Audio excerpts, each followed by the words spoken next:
14살 조선의 여자아이가 이제 대한민국의 90살 할머니가 됐는데 왜 아직도 해결해주지 못하느냐. 일본을 상대로 한 소송의 마지막 재판에서 위안부 피해자 이용수 할머니가 피 맺힌 울분을 쏟아냈습니다. 일본 정부의 외면 속에 재판은 4년째 이어졌고 소송에 동참한 11분의 할머니 중에 지금까지 살아계신 분은 절반도 되지 않습니다. 김정인 기자가 취재했습니다. 이제 마지막으로 저는 아주 절박한 마음으로 우리나라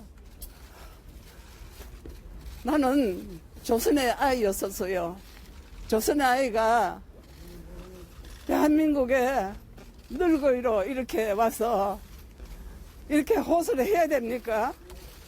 4년이나 이어진 소송, 피고 일본 정부는 출석 한 번 하지 않았습니다. 마지막 재판인 오늘 다시 법정에 선 피해자 이용수 할머니는 나라가 해결해 주리라 믿었다며 일본은 피해자들이 다 죽기를 기다리는데 한국은 왜 적극적으로 나서지 않느냐고 울먹였습니다. 대만의 위안 소문은 삼각형 모양이었고 모두 6개 칸으로 돼 있었다. 14살 소녀가 겪었던 이 끔찍한 기억은 90이 넘어서도 생생했습니다.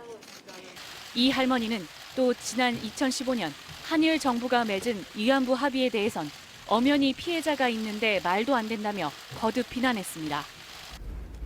일본은 이걸 사죄배상 안 하면 우리가 죽고 나면 누구한테 하겠습니까? 아무 소용없는 거 아닙니까? 그래서 일본은 영원히 전범 국가로 남을 것이라고 저는 얘기합니다. 위안부 피해 할머니 11명은 지난 2016년 일본 정부에 직접 책임을 묻겠다며 우리 법원에 소송을 냈습니다. 일본은 한 나라가 자국법으로 다른 나라를 처벌할 수 없다는 주권 면제 이론을 들어 재판 자체를 부정해왔지만 피해자 측은 나치의 전쟁 범죄 같은 중대한 인권 침해는 주권 면제의 예외로 인정됐고 이 사건도 마찬가지라고 반박합니다.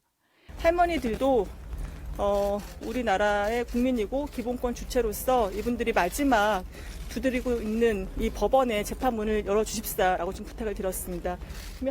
4년 전 소송을 낼 때 11명이던 피해 할머니는 이제 4명만 남았습니다.